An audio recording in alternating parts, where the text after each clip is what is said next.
Hey there, I'm Tony DeCoble. Welcome to the Uplift. We got a great show for you, a great cast of characters as well. Among them, these, a 105-year-old great-grandmother who walked across the graduation stage at Stanford to get her degree 83 years after she left school. Also, a Swiftie couple using their internet fame and love of the music superstar to help others. And a power couple in the WNBA, how two all-star athletes joined forces on the court, off it too. Plus, he's been following his passion since he could walk. Well, now he's made it a profession. So what does this 11-year-old business owner do? You're going to find out all that and so much more. Heartwarming news and stories. You're watching, well, you know what it is, The Uplift. Hey there, welcome to The Uplift, the show that lifts you up for at least the next 30 minutes. You, and I like to say me as well. We're going to begin with a 105-year-old great-grandmother who has lived a very full life, and yet she still felt something was missing. A diploma she had worked hard for 83 years prior, but never received. CBS Bay Area's Da Lin shows us how she finally got that degree. At 105 years old, Virginia Hislop has lived a full life.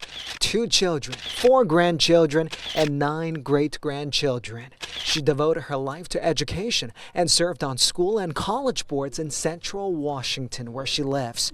Despite her success, something was missing. From time to time, I wish I'd finished and gotten my master's.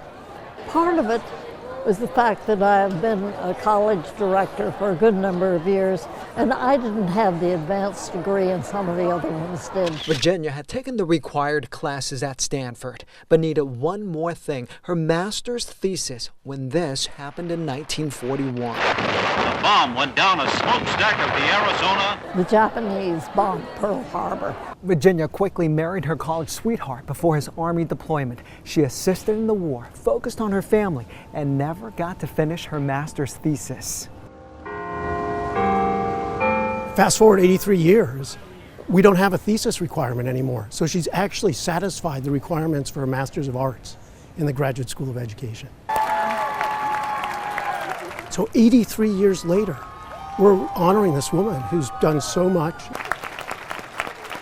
A standing ovation on Sunday afternoon at the commencement ceremony from fellow graduates and her family. Many of them live in the Bay Area. So much gratitude. She's believed in all of us and cheered us on all the way through, and that we get to cheer her on now is pretty cool. She walked onto the stage with her cane, received her master's academic hood, and finally, her diploma. My goodness, I've waited a long time. I'm glad. I'm thrilled for her. I feel like this is the crowning glory of her amazing career. This is her Lifetime Achievement Award. Very satisfying. Very pleased. She's quick to remind people it's never too late to get a college degree. And this one adds one more highlight to her many accomplishments. What are you going to do with that diploma? Added to the others I have in the basement. Coming up, we're going to mark Pride Month with a series of love stories, including a couple using their love of Taylor Swift to benefit others. Also, a couple who met while advocating for their community. See how they found hope and a family. All that after the break.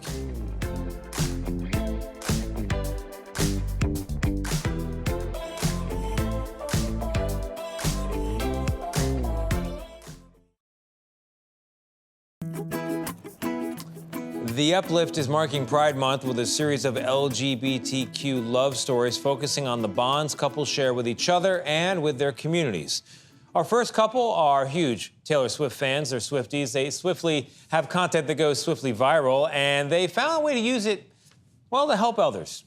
Here's Andrew Lobb. Ryan Clifford is not afraid to sing it proudly. He's a Swiftie, but he's quick to admit he wasn't always the singer's biggest fan. That title is reserved for someone else. His husband, Charlie Bird. I think if I were to meet Taylor Swift tomorrow, I would... You mean after you lost your mind? Oh, no. Inside, I'd definitely be freaking out. Hopefully, I would have the composure to be composed. How about that? The composure to be composed. With Charlie as the ultimate Swiftie and Ryan's signature blonde locks, they are the perfect Taylor Swift content creators. And they've found a way to use their fandom to give back to others. The Lovebirds went viral last year for their Halloween costumes. I could have gone and just done one of the easier Taylor Swift looks and just got that t-shirt that says like not a lot going on right now, and the hat and the Not a lot going on at the moment. at the moment. Okay. That outfit was painstakingly put together before Halloween. The couple vlogged about the process on their YouTube channel. I'll have the idea of how to make it work, and then he'll have the idea of how to apply it to what we actually have. Today is Halloween, so it has to be done today. Otherwise, what was even the point? They also went viral earlier this year when they recreated each of Taylor Swift's album covers ahead of the release of the Tortured Poets Department. The content creators have turned their viral album cover project into a calendar, and they've sold more than 300 copies. We're just lucky that I've got long curly hair, which makes it versatile. A portion of their proceeds were donated to 2 Utah nonprofits, Encircle and Lift in Love. Lift in Love provides resources to LGBTQ+ youth and their families in the Church of Jesus Christ of Latter-day Saints. As active members, faith plays a big part of the couple's lives. Faith and helped me to remember who I am at my core. Faith is like an enduring hope, something that lasts and kind of pulls optimism through and is patient but fulfilling at the same time. Ryan says he has always enjoyed Taylor Swift, but since he met Charlie, the admitted diehard Swiftie, it's become something they enjoy together. It's kind of like a journey through my own adolescence and growing up. Well, it's kind of trying to get a better view of the end of that story. It's a great one. All right, our next love story is about 2 transgender activists in Puerto Rico who wanted to build community. What they ended up doing, though, was forming a family. Here's Natasha Larno with their story. When Mila Hellfire started college at 16, she was faced with a difficult challenge. She was homeless. As a trans teen growing up in Puerto Rico, Mila struggled to get support from her family. I used to shower at my college. I used to sleep in the benches near the college park. One day I had the luck of a community member. They offered me a place to stay. I got my first apartment here. Mind you, I never stopped studying when I entered college at 16. So I was still homeless studying, trying to continue my life because I couldn't give up. LGBTQ youth are more than double the risk of homelessness compared to non-LGBTQ peers, and Mila wanted to help others who were struggling. 2 years later, when I turned 18, I started a project called House of Hellfire, and it was a community-based project where I gave housing to 22 people that were also queer youth and queer adults that were experiencing homelessness. And so I was really happy because I was in a more stable place. In a few short years, she went from feeling unsupported to realizing she did have a family, one she built, including her partner, Nick, who is also trans and advocated for the community. When I met Mila, who had been an activist for years, it gave me the strength to keep fighting for us and our rights. She's very brave because she did not have it easy in her life, and she's still here, keeping on the fight for herself and for all of us. The pair works with the Human Rights Campaign to advocate for trans youth in Puerto Rico, teaching them about how HIV and health inequities impact their community and helping them thrive. They also teach trans Puerto Ricans they're not alone by working on an archive project that shares the history of trans trailblazers. No están solo. You're not alone. There are lots of people who wish to help us, and they do it with a lot of love. It's important to find people who will support you, who will value you, and who will love you. They can be inside or outside your family. They wanted to find community. What they found was a family and each other. I would definitely say when I met Nick, it definitely just complemented everything else in my life. And I believe we're now a very big, happy family. Family is what you build. Family is not what you're giving. So I would definitely say just look for your own family, build your own space, and live your life with the people that you love. Coming up, another love story. This one about 2 superstar athletes who went from teammates to fiancés.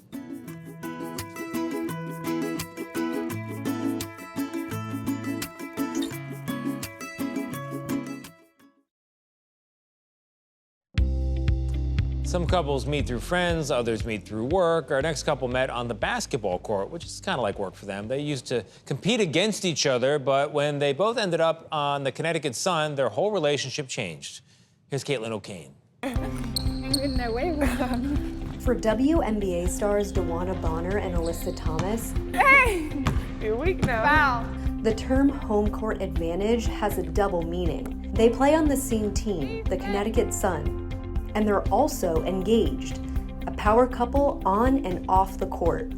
They initially entered the WNBA on different teams and started out as friends. We played USA basketball together, and okay, she said I stalked her Instagram, but I don't call it stalking. First of all, I didn't know that people can see you watching their stories if you're not friends. Let's just start there. DeWanna joined Alyssa on the Sun in 2020, a year that had the athletes living in so-called bubbles, sequestered so they didn't catch COVID. You know, being in the bubble, we had nothing to do. Like, we couldn't leave. It was just in the hotel room all day, every day, around the same person. So if you can do that and spend that time with somebody and really enjoy it, I feel like, I'm like, okay, this might be my person. Their relationship grew, and last year, Alyssa decided to pop the question after they played together during the WNBA All-Star Game in Las Vegas.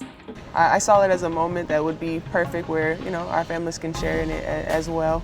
Also, I had to keep her on her toes. She's somebody that's really hard to surprise. So, yeah, I tried to, you know, come together quickly with a plan, and it ended up working out well. Until then, the pair had mostly kept their relationship a secret from their teammates. But after their engagement, there was no hiding it from the women who have adopted a nickname for the couple. They call us like mom and dad of the team, you know, like, because we're the oldest. But yeah, our teammates are amazing.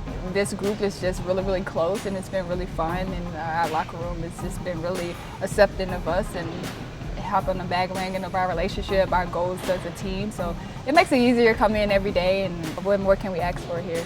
That team has worked together to go on a winning streak this season, ranking as one of the top teams in the WNBA. The team regularly travels to multiple cities a week, but DeWanna and Alyssa always have a piece of home with them. One of DeWanna's favorite things about her fiancé, she helps keep her anxiety calm before games. And for Alyssa, it's how DeWanna, a mother of two, cares for others. Their message for all young girls striving to do something extraordinary.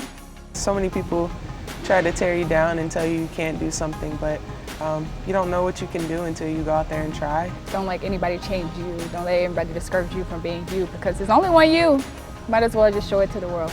Their wedding planning is on hold for a bit as Alyssa heads to Paris this summer as a part of the Team USA women's basketball team. Before they head down the aisle, DeWanna hopes to go head-to-head against Alyssa on the court. Oh, if I make it, I'm going crazy. Don't do that. We have an opportunity, if I make All-Star, to actually play against each other, because she's on Team USA, and then if I make All-Star, the All-Stars are playing, you know, Team USA for the All-Star game. So I'm just going to shoot it and hope it goes in, because once it goes in, I'm never going to stop talking trash. I'm telling you, she buying dinner, drinks. I'm spending money in Paris, all of it if I win. I love that. Coming up, you're gonna meet the 11-year-old who runs his own business. What did he do for a living? 11 years old, his own business? You're gonna find out all the details after the break.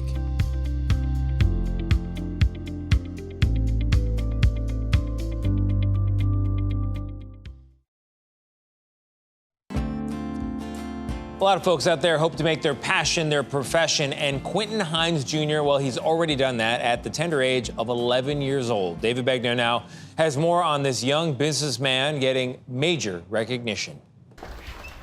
There's the man. Hi, Quentin. Nice to meet you. We met Quentin Hines Jr. at his family's home in Charlotte, North Carolina. So you're 11 years old? Yes. And you got a professional lawn care business? Yes. When did you start cutting yards? I started cutting yards probably when I was about 8 years old, but with my dad it was probably around, like, ever since I could walk. Really? Yeah. He went from observer to operator pretty quick. He started mowing his neighbors' lawns for free. That was when he was 8. How much do you love to cut grass? I really, really love it. I really love it. What do you love about it? like, I really enjoy it. It will make me feel very, like, soothed. Man, I used to love cutting grass when I was a kid, but I had to stop because of my allergies. Yeah, I have allergies, actually, but I take, like, a little... Wait a minute! You just beat me! Oh, I did. See, this is why we can't play during an interview. I just lost! This is unbelievable. 2 years ago, Quentin turned his passion into QJ's professional lawn care business. He gets new clients the old-fashioned way, door knocking. I expect probably nothing but great things in the future for him. That's what I'm predicting. And from his Instagram account, which is Mom Runs. Make sure you have eye protection and ear protection. This summer, he is trying to expand his business by recruiting some of his fellow fifth graders. Try to, like, keep it straight all the way down. Look, this is serious business. You see how you missed a few spots? Just like once you finish done with the yard, just go back and do those again. His standards were set by his parents, Shirley and Quentin Sr., who works for Junior. So y'all look like a team. Yes. Okay, so it's you and him. Yeah, sometimes my mom, yeah. Is he a good worker? Sometimes. All right, sometimes it's better than nothing. Yes, sometimes yes. it's better. What's the biggest problem you have with your only employee? He takes a lot of breaks. Oh, he takes a lot of breaks? Yes. You got to fix that. There are few breaks for Quentin. School during the week and lawn mowing on the weekends. I heard you have some dreams about working at the airport. So, like, ever since I was younger, I always wanted to get a contract with the Charlotte airport. And, like, sometimes when I would go out there, they would have the mowers out there, so I would, like, stick there for a while. My parents would say, it's time to go, but I would say just a few more minutes because I would, like, want to watch them cut the grass. So we took him back to that spot. I got a surprise for you. What is it? He looks stunned as airport officials drove him and his parents onto the tarmac for a day created just for him. Look at the side. Oh my gosh. What you think, man? Look at that. Welcome to Charlotte, Quentin. My name is Larry. All right. And what I am, I'm one of the airfield maintenance crew chiefs. Okay. And what I do, I'm over all the mowing out here. So I hear that you like mowing. Yes, I do. Mind being part of my crew today? Yes. All right, well, I got this stuff for you. You're going to be part of the airfield maintenance crew team for today. All right. I'm going to introduce some of the guys here. All right.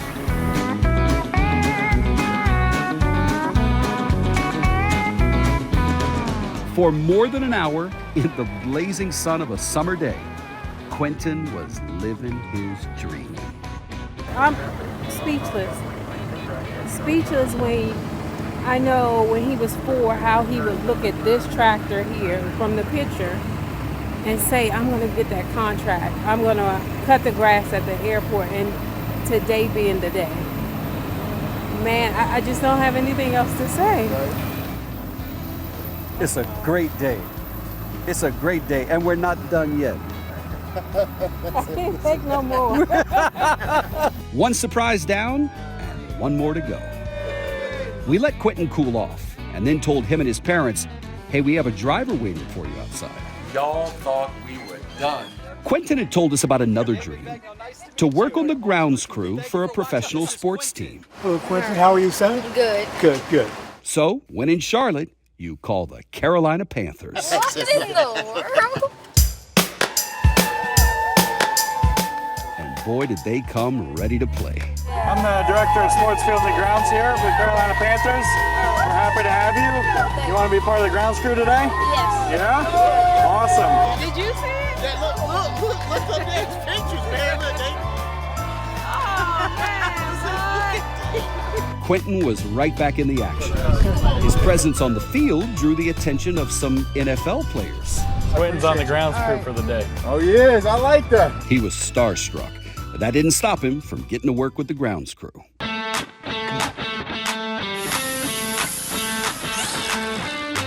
These are the blades. You got to keep them nice and sharp. He was laser focused, a bit of a perfectionist actually, as the Panthers crew taught him how to prep a football field for practice. Weed eating, painting the lines, and the numbers. Woo, we wore him out. So it seemed like just the right time for one more thing. You ready? No. You're not ready. I'm not sure yet. I promise maybe. you're not ready. Okay. Look up. Wow.